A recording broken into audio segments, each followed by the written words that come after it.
Welcome to the Shulamite Podcast, an extension of Shulamite Ministries and Shulamite.com, with weekly interviews and teaching with author and speaker Martha Kilpatrick and hosted by John Enslow.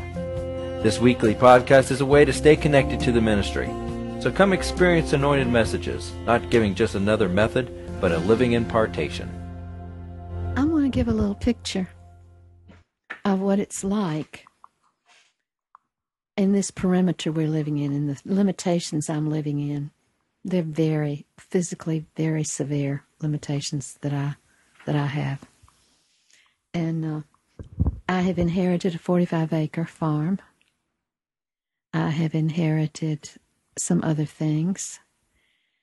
And I'm now officially a farmer, according to the Georgia Department of Agriculture, and accountable to produce on this farm. And I have a large yard with a large garden and a flower garden, and I have a basement full of things, and I have two vehicles now. I have a truck and a car, and then another vehicle that's a farm vehicle.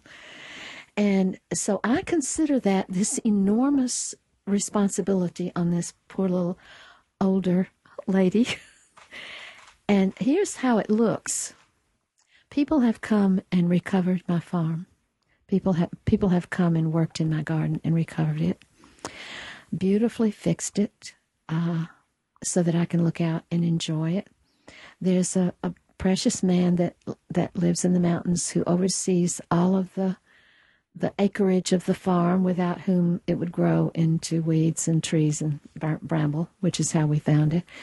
I could, if I would, sit back and enjoy the fact that I can't do it, and it's being done.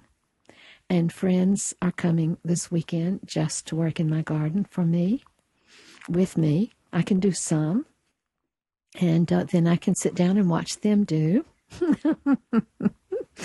And last time they came, they brought me, two men bought for me for my birthday organic soil, and brought bags and bags and bags, 30 or 40 bags up, and unloaded it, poured it into my beds. And while I watched, and I loved it and I enjoyed it, but I have to look at that picture and say, I have been given a responsibility that Jesus is doing himself. And the size of it is phenomenal, because the size of it requires hours and hours and hours and people.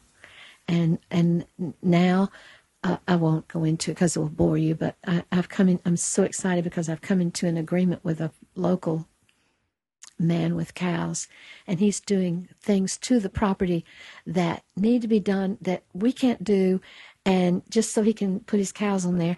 And he's so cooperative and so wonderful to me and to Carol, and I'm just so excited. And these farmers don't understand what I'm saying. Oh, thank you, thank you, thank you. I'm so excited at our agreement. It's just wonderful. And there's huge piles of hay in my barn, and the fields are beautiful and groomed and cut, and I have done nothing. That's a picture. And if I were feeling my very best, if I had the strength of a 20-year-old weightlifter, I still could not do all that needs to be done, and I am the farmer. It's being done for me, and that is what the new covenant is. God gives us so much more than we can possibly do, and as long as we're struggling and trying and making it work, we will be miserable with God.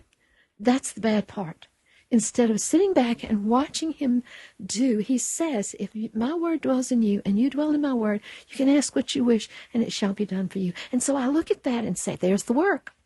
I've got to get his word in. I've got to let his word dwell in me, and then he will do my work. No, it's not like that. It's so simple, and I am so blessed, but he's had to force me into a place to receive all the help that I have to have and cannot do without. And I'm well. I'm going to be better. I'm going to be stronger. It's no problem.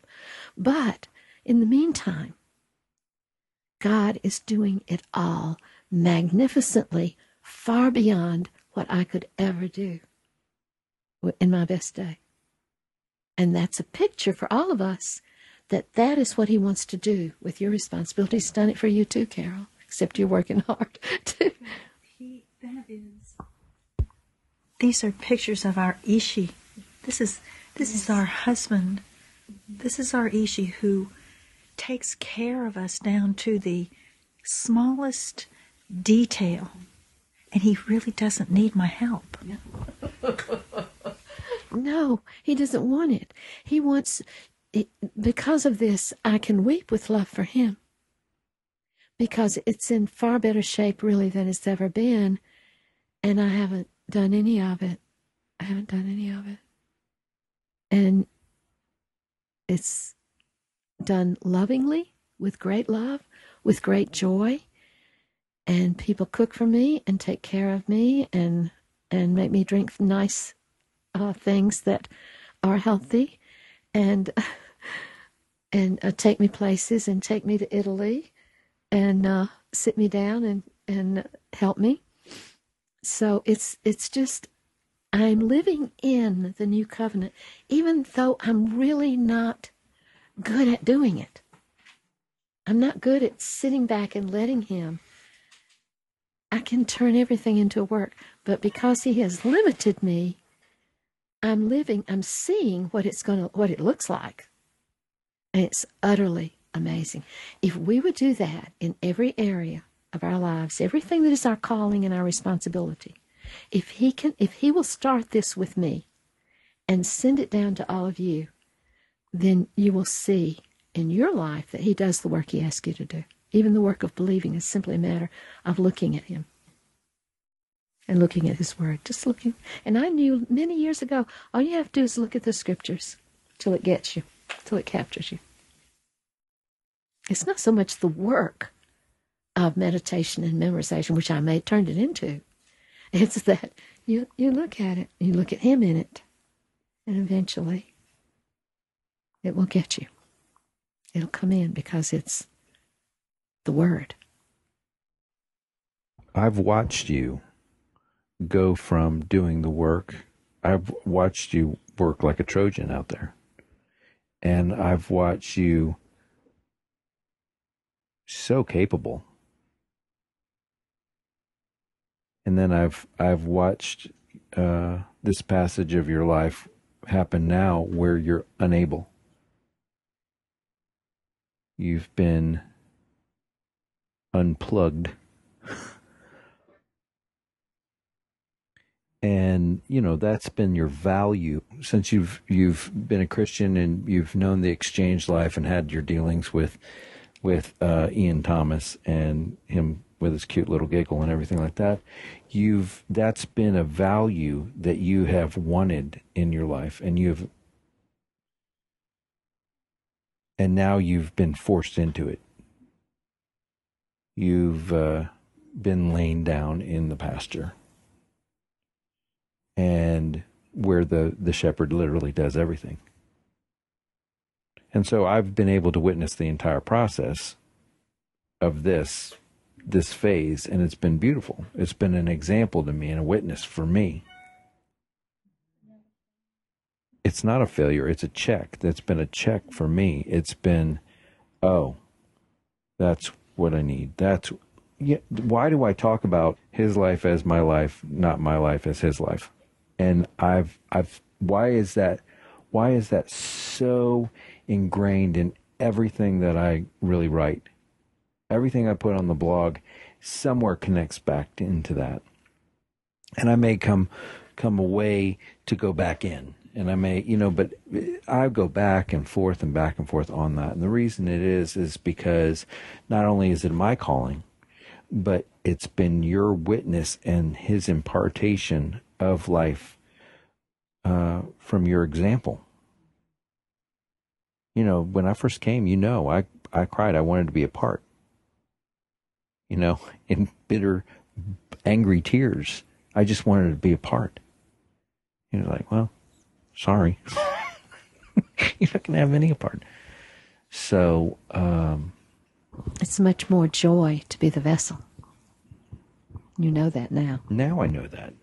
Then I didn't know that. And as a man, it's incredibly insulting. It's a big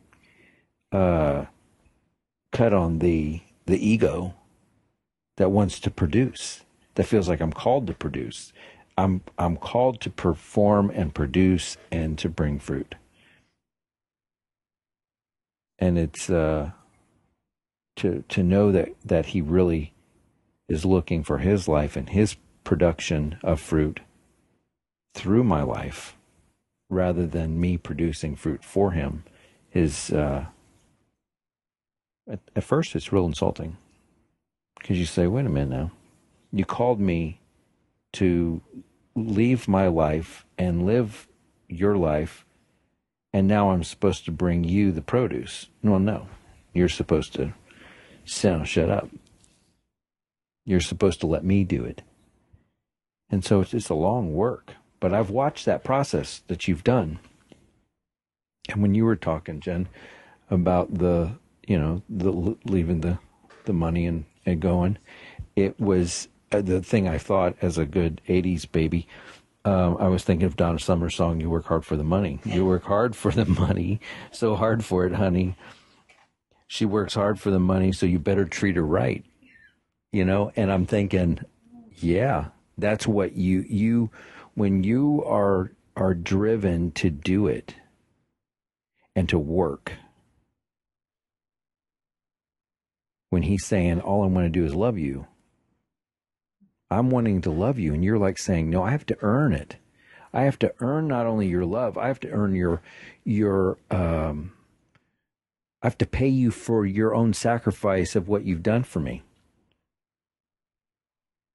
I have to, here's my penny for the plate. I have to show you that, I can put something towards your own son's bought sacrifice. Well, no, you can't do anything. That's ridiculous.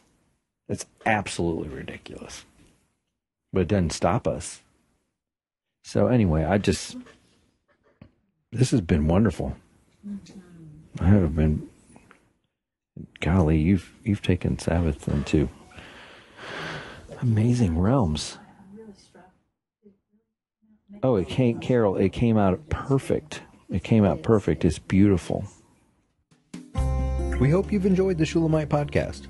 For all the latest from Shulamite Ministries, please visit us at shulamite.com, where you'll find Martha's daily devotions, posts from getalongwithgod.com, and the online library of all of Martha's writings. At shulamite.com, downloading the free Shulamite app is easy, and livingchristianbooks.com is only a click away. Thank you for joining us on this journey to discover a God worth knowing.